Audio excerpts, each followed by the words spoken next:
Hey Alex here. Welcome to Market Monday. We got Team of the Week reveals up first, and then we'll talk about coins, how we're making them, how we're spending them, how we're expecting them to go up, down, sideways, basically wherever you want them to go. All right. So, Josh Allen is the player of the week from this week's game. Still not a fan of Team of the Week not being a full team. Where's my sexy left and right guards? Of course, thickness matters. Josh Allen, though, for a left outside linebacker, 90 speed is very good, right? It's right up there with the Lawrence Taylors of the world for the fastest, edges in the game. There's a few now that are hitting 90, so it's nothing really special there. The finesse move is only 93, block shot 87, and pound move 76. Actually, not that good of a card overall versus what we have at the position now, right? Just this weekend, we got a edge that has 94 finesse, 94 block shed, and the exact same speed. So Josh Allen, he's all right, but go Duval. I know it was a close race this week. The other ones, Roethlisberger, of course, a good day for the Steelers theme team means it's a good day for America. The only issue is they Dan Marino'd him, right? They lowered his throw power one below what it could have been, right? They could have made this guy a contender. They could have had a gunslinger, hot route master quarterback with 95 throw power, but he doesn't get it. Sad day for all of us involved. So Roethlisberger is here. There isn't anything this card does that Dan Marino, right? If they up at night, man, I will do some pretty nasty below the belt handshakes, just brutal. For that to get boosted +1 by tomorrow. I know it's not going to happen as they don't take too kindly to how we twist them here. We bop them. We move on. The Roethlisberger, though, barely fits the name on the card. Just barely within the bounds, which is a lot of times how he's led his life. But he's slower than Dan. Same throw power, accuracies, whatever. They're all over 90s. Throw under pressure, throw on the run. I don't know why his throw on the run is so low. It's like weird that they're kind of similar to the same overall, but Roethlisberger is way worse than the Marino card. And I mean, the fact that Marino got more speed than Roethlisberger is a darn shame. Willis McGahee, another card, a halfback. I mean, he's a halfback, right? He's cool for your theme teams. Broncos getting blessed for their theme, break tackle, trucking. Not great on the catch, though. Don't the Ravens also get this card? Ravens theme team, one of the most stocked ones, underrated in the game at the moment.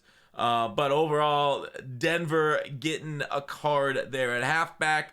And then we got Rondé Barber with the Bucks. The Bucks pretty spoiled, but that's what happens when you're champion. You do get a lot of nice cards. But Barber's a traditional name in Mud. I think we get him every single year. So it was just a matter of time before he came back again. Zone coverage 88. That does, once you get those DB strat cards, get up to 90. So it's not a bad card overall. I don't hate it. The funny thing is Rondé Barber, they keep giving him man-to-man, but Tampa, he lived in that Tampa 2 system, notorious, for it. And so many teams copied them, and that's a zone system. Weird that they give Rondé Barber a man-to-man designation when he lived a lot of his life in that Tampa 2, in that zone that they made famous. So those are the big cards on their way tomorrow. Let's talk about the Market Monday and stuff that people are doing or people have been doing to make coins. Now, obviously, when something's added into the game, you want to look at that first. Team Builders came out Friday. I hope you were there with us. Lots of coins to be made on Friday. Right now, it's a little bit like the market kind of knows, right? So if you go ahead and take a look at my training spreadsheet, which I'll bring up right now, let's make this a little bit bigger. Let's embiggen it. So basically just going through the Team Builder cost set right now, right? For the 88s, it's about 67,000. Now, if you go to certain teams like the Steelers, they're selling right now for 80K for those 88s, which is, a little expensive versus what a normal 88 would cost, which goes to show you how bad EA made these sets.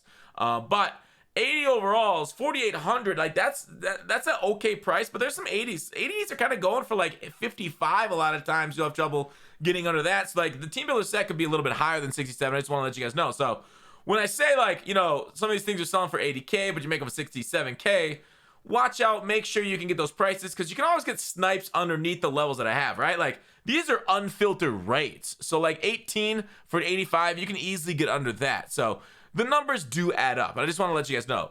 But when 80s are inflated, that brings a whole nother like aspect into the game into it, right? Those low end numbers. And like you guys know, when low end cards are valuable, right? Those pack fodder, that pack trash, whatever you want to call it, when that's valuable, that means pulling packs become valuable. So that's like very key to pack value in this game, and especially the get a player packs. Now I know the get a player packs, we talk about a lot. They're kind of boring, they're low end, but if you just pull 20 of them, list them up, and then go about your day, you can make some decent profit off them. Now some days are better than others. Some days you get lucky. Some days you'll pull, one of these days you'll pull that JC Horn power up that goes for like 150k or whatever it is right now. But with that said, doing the gap pack, even get a golds are okay because of the expense of the golds. Or elites. Now I think if you pull get a gold player pack, you'll lose overall, but it's not that bad of an idea now because you're gonna lose less overall than you will most other times of the years and get a golds, because of the value of the 80s, because of the value of so many of those cards at the low end of the price spectrum. Plus, if you pull high in golds, which I do suggest the get a player packs, here I could just go there, over the get a golds, because you'll use your high golds to exchange for 80s, and the 80s go in the team builder sets. You can kind of just build them and sell them, so you don't have to, you can like kind of like combine your cells and do more of them at once. You know what I mean? Like you do more get a player packs and just 20 and then list, 20 then list. Like you can actually like build up a little bit into the gold levels because they have raises. Like this right here, 76. That's straight profit. I think I just basically tripled my coins. I could probably sell this for 1,500 coins. Otherwise, I mean, I noticed 6-1 to go into the set for the 80 overall. Just the regular exchange. Oh, where'd you go? Is it all the way at the bottom? I usually go through the sets. I go through it all at once. I kind of put it in my binder and do it all at once. But anyways, 80-82, I kind of lost it because it's not efficient to go through that set the entire time. All 78 sets. So anyways, profits are still there and get a player packs, and you definitely need to be aware of that. You can just list your golds up too, so you don't actually have to do the sets. You don't have to exchange. You don't have to do team builders and try to go for profit, but you might be able to squeak a little bit, especially with some like nice snipes out of the team builders. So definitely be aware of them.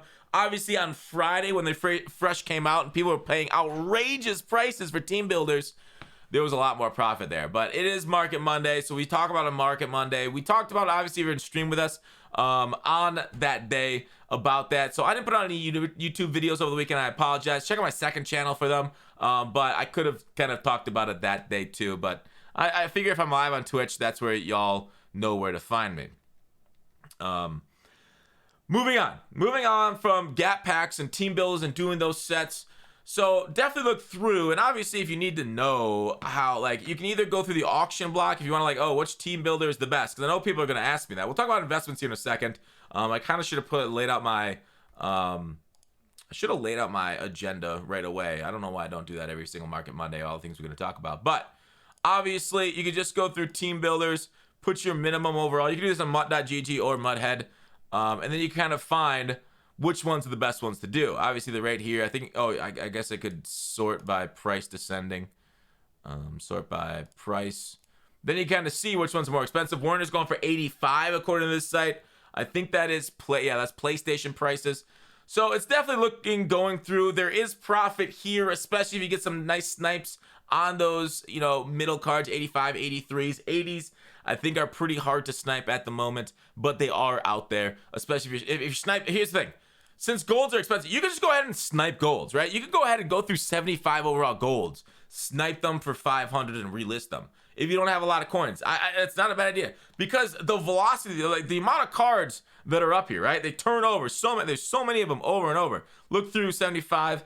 Let's see how many. I just chose the Giants randomly. Of these gold 75s over. Now, you probably want to go core golds, probably. Get rid of the power-ups to better sort here. Obviously, there are program cards you can kind of sort for. 1,000 coins for a 75. 1,000 coins for a 75, because it's 6-1 for an 80. It's pretty close, right? Because 80 is selling 5,500, 600. I think you can get out of some of them. Let's go to another one. So we're really looking at 800 and other, sorting through 800 and under, sorting through these golds, 75 to 79. I'm not having any luck. This might be patrolled by a few other people looking to snipe some golds, but generally, people put up pretty bad numbers for a lot of golds a lot of times. So it is strange that I'm not seeing anything, just filtering a few times. But it's an option if you do want to take apart. Obviously, sniping, there are many other ways to snipe. I really do like, especially on Saturdays, legends, like the low to mid-tier legends in here, sniping those things, going team to team, because people are pulling them out of packs and listing up for quite a less expensive price. And then obviously selling them midweek. That's kind of like, you know, the weekly cycle, I believe it is called. Buy stuff when they're packed and sell it when they're out.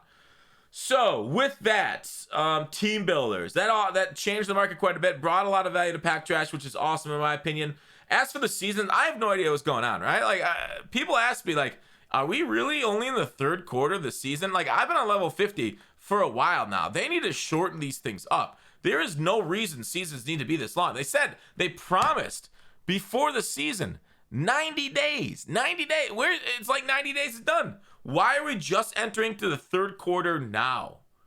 End it. Cut it off. Like, let's just rage quit this ultimate season. Move on. Like, it's too much, okay? Too much. Next season. Wrap it up. I do think we get Thanksgiving here pretty soon.